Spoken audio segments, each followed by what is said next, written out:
यह सच है, याद शहीदों की हम लोगों ने दफनाई है। यह सच है, उनकी लाशों पर चलकर आज़ादी आई है।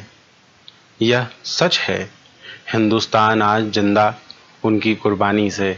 यह सच है, अपना मस्तक ऊंचा उनकी बलिदान कहानी से। नमस्कार साथियों, आप देख रहे हैं द फैक्ट्स कंपनी। भारत के इतिहास में आज का दिन 30 अप्रैल कई मायनों में बेहद खास है। आइए जानते हैं इस दिन से जुड़ी एक ऐतिहासिक कहानी। देश की आजादी की लड़ाई में कुछ नौजवानों का बलिदान इतना उद्वेलित करने वाला था कि उसने पूरे देश में स्वतंत्रता संग्राम का रूप बदल कर रख दिया। वर्ष 1857 में मंगल पांडे द्वारा शुरू किए गए स्वतंत्रता संग्राम को अंग्रेजों द्वारा दबा दिए जाने के करीब 50 वर्षों तक देश में कोई जोरदार विरोध का स्वर सुनाई नहीं पड़ा। इस घोर सन्नाटे को तोड़ा भारत के सबसे कम उम्र स्वतंत्रता सेनानी व उनके एक साथी ने। आज हम आपके लिए लेकर आए हैं इतिहास की एक ऐसी कहानी जिसने स्वतंत्रता संग्राम का रूप बदल कर रख दिया। यह कहानी है महान शहीद क्रांतिकारी खुदीराम बोस और उनके साथी प्रफुल्ल चाकी की। खुदीराम बोस का जन्म 3 दिसंबर सन 1892 में बंगाल के मिदानपुर गांव में हुआ। बोस बचपन से ही उग्र विचार के थे। बोस जब 14 साल के हुए तो उनकी मुलाकात एक महान क्रांतिकारी सत्येंद्र नाथ से हुई, जहां से बोस की विचारधारा को दिशा मिलना शुरू हो गई।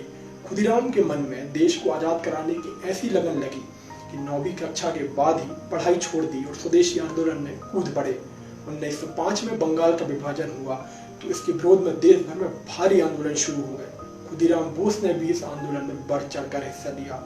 बंगाल विभाजन के दौरान कलकत्ता के मजिस्ट्रेट किंग्सफोर्ड एक क्रूर अधिकारी के तौर पर विख्यात थे, जिसने सन 1905 में एक आदेश जारी किया। इस आदेश के अनुसार आम जनता को बिना कार्यवाही जेल में डालकर उन पर अत्याचार किए जाते थे। इस आदेश के बाद क्रांतिकारियों का मानना था कि किंग्सफोर्ड देशभक्तों को परेशान करता है। फिर क्या, क्रांतिकारियों ने उसकी हत्या करने का फैसला किया और इस काम के लिए खुदीराम बोस और प्रफुल्ल चाकी को चुना गया। ये दोनों क्रांतिकारी किंग्सफोर्ड की हत्या करने बिहार के मुजफ्फरपुर पहुंचे और किंग्सफोर्ड की गतिविधियों पर नजर रखने लगे। किंग्सफोर्ड के बंगले के पास ही एक क्लब था, जहां शाम को अंग्रेज अधिकारी अपने परिवार के साथ जाते थे। आज ही के दिन 112 साल पहले 30 अप्रैल 1908 की शाम किंग्सफोर्ड अपनी लाल रंग की बग्गी में अपनी पत्नी के साथ क्लब पहुंचे। कार्यक्रम खत्म होने के बाद रात में करीब 8:30 बजे लाल रंग की वह बग्गी क्लब से वापस सड़क की ओर निकली। फिर क्या, खुदीराम बोस और प्रफुल्ल चाकी ने उस पर बम फेंक दिया और यह मानकर फरार हो गए कि किंग्सफोर्ड मारा गया। मगर इस दौरान एक गलतफहमी हो गई। बग्गी में किंग्सफोर्ड नहीं बल्कि 2 यूरोपियन महिलाएं थी। दोनों की ही मौके पर मौत हो गई। यह सारी गलती अंधेरे और एक ही रंग की बग्गी होने के कारण हुई थी।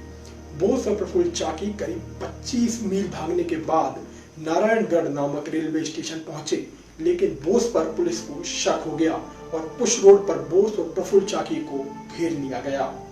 अपने आप को घिरा देख प्रफुल्ल चाकी ने अपने आप को गोली मार ली, पर खुदीराम बोस पकड़े गए। उन पर हत्या का मुकदमा चला।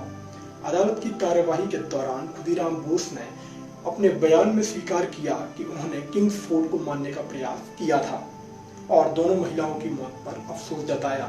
यह मुकदमा केवल 5 दिन चला। 8 जून 1908 को उन्हें अदालत में पेश किया गया।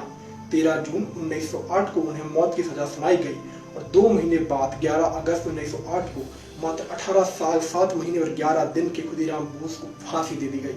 खुदीराम की फांसी के बाद जेल के बाहर जमा समर्थकों ने उनकी भव्य अंतिम यात्रा निकाली। कहा जाता है कि उस दिन प्रशासन को लोगों पर काबू कर पाना बेहद मुश्किल हो गया था।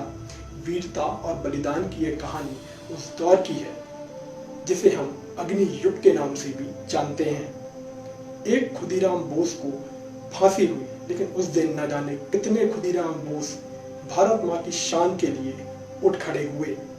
प्रसिद्ध साहित्यकार शिरोल ने अपनी पुस्तक खुदीराम की जीवनी में लिखा है कि शहादत के बाद खुदीराम बोस युवाओं के लिए अनुकरणीय हो गए थे।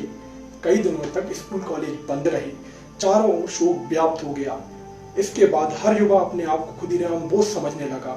युवा वही धोती पहनते थे जिसके किनारों पर बोस लिखा हुआ होता था। धोती की मांग बढ़ने पर बंगाल में खुदीराम बोस की धोती ही बिकने लगी। आज के लिए इतना ही। वीडियो अच्छा लगा हो तो शेयर जरूर करें। ऐसे ही कुछ अच्छे किस्सों को जानने के लिए देखते रहिए द फैक्ट्स कंपनी।